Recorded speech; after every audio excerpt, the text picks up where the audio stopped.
Hi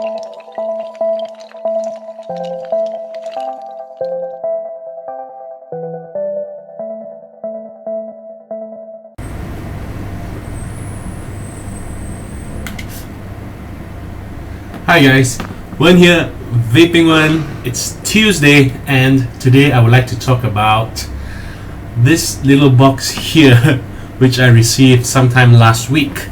Now this is the Evercool 10A and this was made by a local model called Tango Charlie.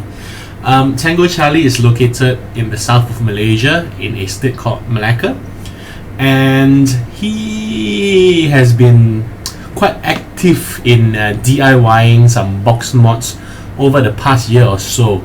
I got in touch with Tango Charlie after one of my friends recommended I check it out. I check out the Evercool, and I did, and no regrets whatsoever.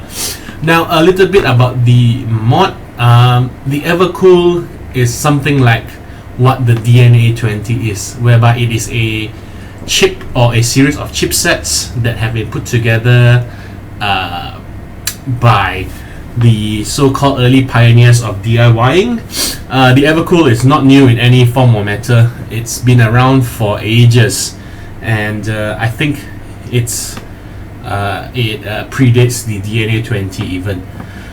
So let's talk about the Evercool. This device comes in a plastic box, has a nice button here that lights up. It has no display on it, and it runs on a pair of 18350 batteries. Now basically this is a variable voltage device, so that makes it a bit more similar to the Provari rather than the DNA20, which is a variable wattage device. And what that means is that you get to adjust the voltage output on the Evercool 30 instead of the wattage output, and that's done with this little knob here. I will move the camera down to give you an up and close look at this particular Evercool box. But like I said earlier, since the Evercool is actually a DIY, it's more of a chipset rather than a finished product. You will find Evercool boxes in all different shapes and forms. They'll be in plastic boxes, metal boxes, junction boxes, just like how DNA20 boxes come in all shapes and forms as well. What else can I say before I move the camera down? I'll just take another vape and then we'll move the camera down.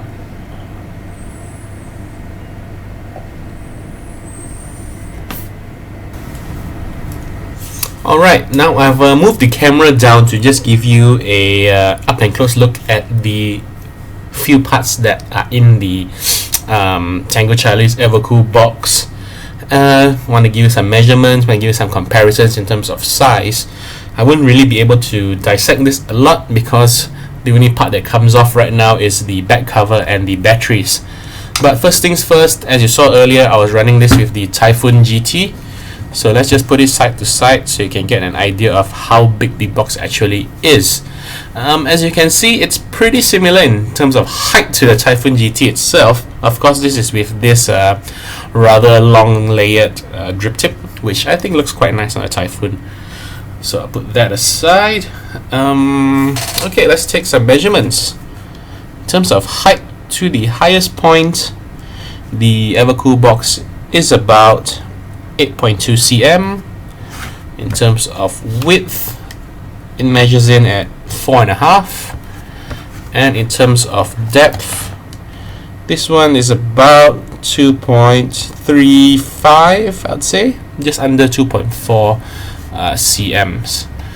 Alright, so that's the sort of dimensions of the Evercool box. Let's have a look at what's inside. So simply just have to slide off the back cover, and straight away you get a good look at the innards on the Evercool 10A. At the bottom you have a pair of 18350 batteries running in a series.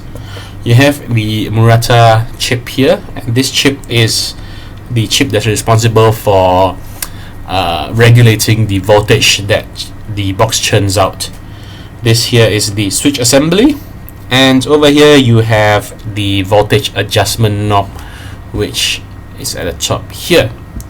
What else is there? There's a little fuse down there and a bit of just some wiring that's going on. Alright, I'll talk about this a bit more when I move the camera back up, but since we're looking at it now, let's just give you some size comparisons. Right, so putting the Evercool box there, I'll put it next to an 18350 tube mod, so the height is about the same. What else do I have to compare it against? I have a GP PEPS.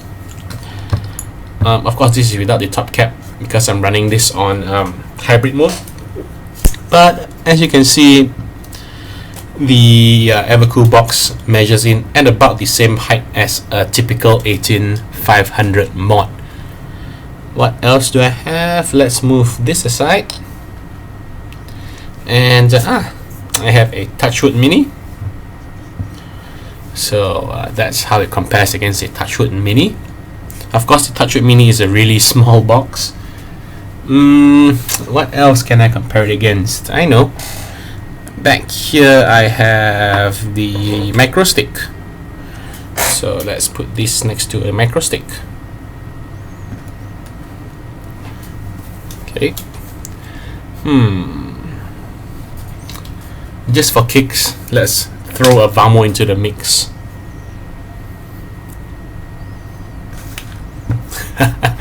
The Vamo can't even fit on screen.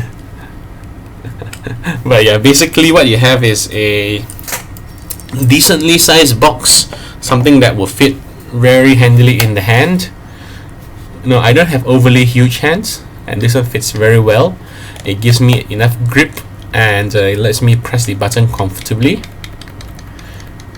Right? There's no locking mechanism here. Clicking it 5 times will not lock it like a DNA, so you have to be a bit careful.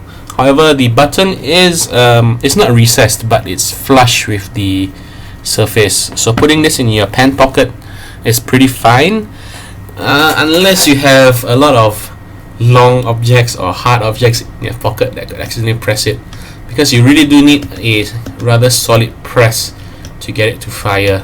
Right? Okay, what else can I show you?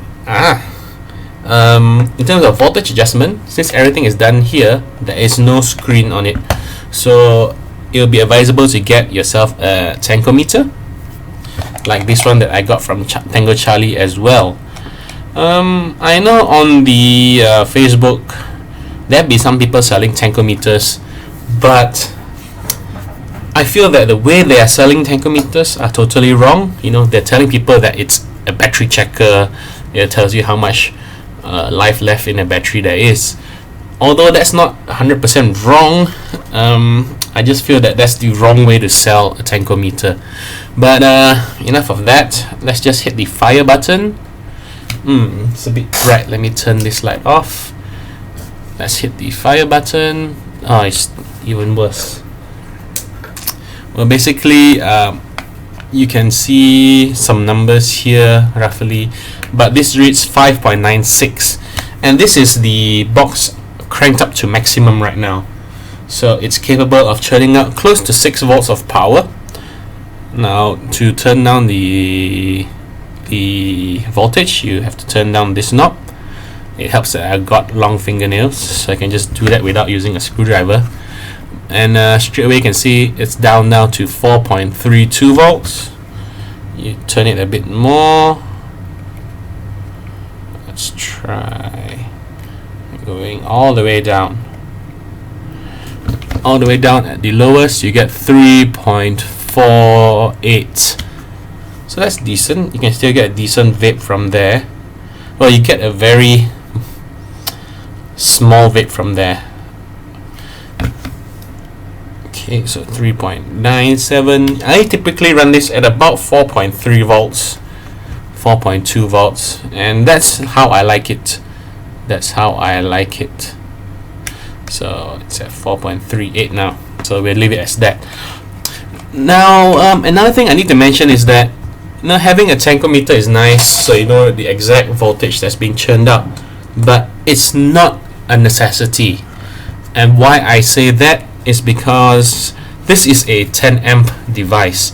Basically, it's capable of churning out up to 10 amps of power, and quite honestly, that means that even running 1 ohm coils at the max of 6 volts, you're still nowhere near hitting the maximum. What the modder himself told me is that he likes to run this based on taste. So basically, you pop in your atomizer, you fire, you adjust it to taste.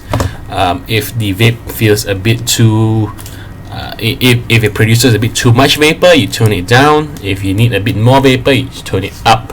Of course, different liquids work best at different voltages, so it's all a matter of subjective taste. And I'm guessing that once you find your sweet spot, you won't really be swapping up and down the voltage. Okay, that's the close-up look at the 10 amp Evercool box. I'm going to move the camera back up, and we're going to continue talking about how this box actually works when you compare it against other variable voltage and variable wattage devices.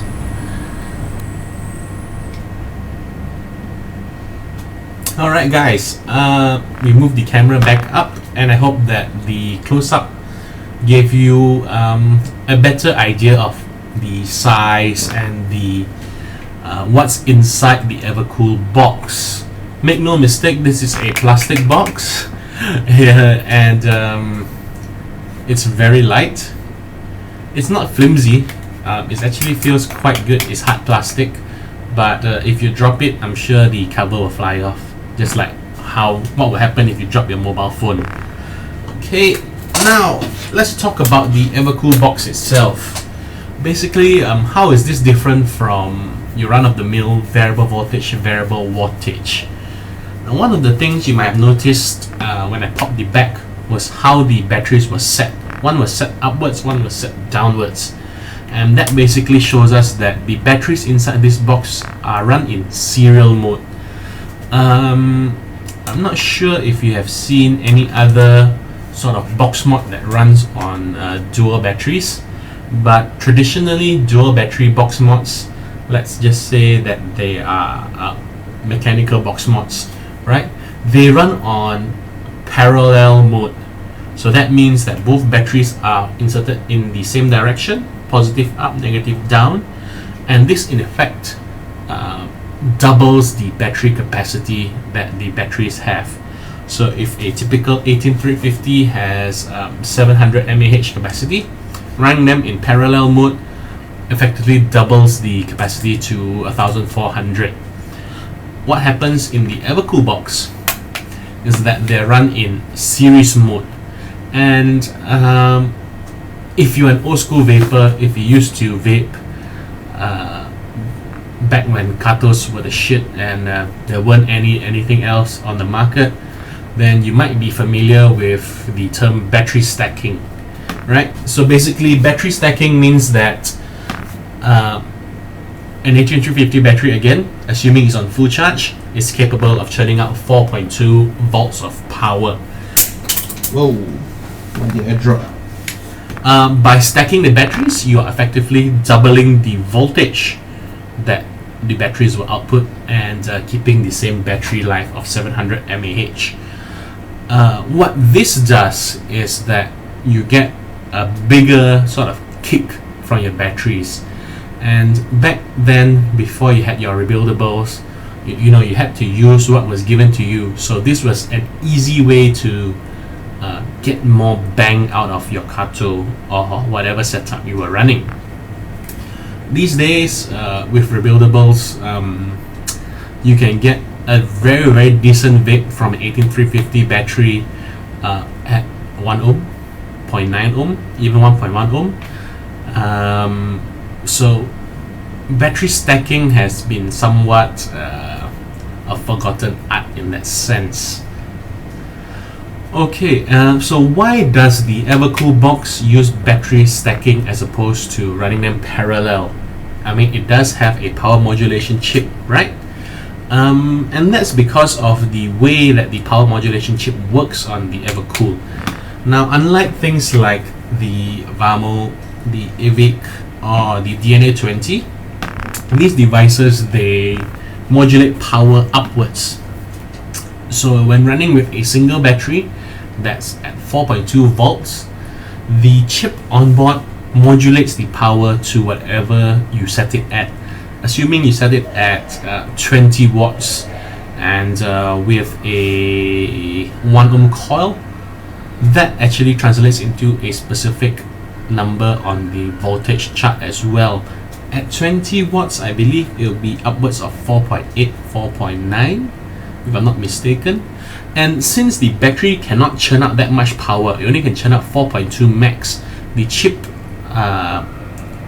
regulates the power in a way that it modulates it up, and that means that the power is pushed up in bursts, and that's where things like hertz and whatnot, they come into play. A chip with a higher hertz rate will pump up power at a faster rate. A chip with a lower hertz rate will pump up power at a lower rate. Comparing the EVIC to the DNA20, a DNA20 has a 1000 hertz rate, whereby an EVIC has a 100 hertz rate. So that means that the DNA20 can push up power, modulate the power at a faster rate than the EVIC, and that in effect gives you a very different vape between the EVIC and the DNA20. Now back to the Evercool, because it is run in that way, we know that well, let me rephrase that. The chip on the Evercool doesn't work in the same way as the chip on a DNA20 or a variable wattage device. The chip on the Evercool takes that 8.4 volts of power and it steps it down. So assuming at the maximum setting of 5.96, that is still much lower than the total maximum output of 8.4 volts. So using this chip, we push the power down instead of modulating the power up. And what that produces is a vape that's very similar, or rather, what that produces is a power output that's very similar to mechanical mods, right? And that means that it is a single output instead of a thousand small pulses of power. You get one single stream of power. I know this is all very technical. I don't know much more than what I've just told you, but what I can say is that the way that your mod or your battery or your chip pushes power to the atomizer really does affect the vape that you get. Having said that, I believe that the vape that I get from the Evercool box is very, very similar to the vape I get from a mechanical mod. And one of the main reasons why I let go my DNA20 box so fast was because I found that the vape on the DNA20 box just wasn't for me. I felt that the pulsing, or rather the way that it powered the atomizer, somehow altered the taste of the vape, which wasn't to my liking.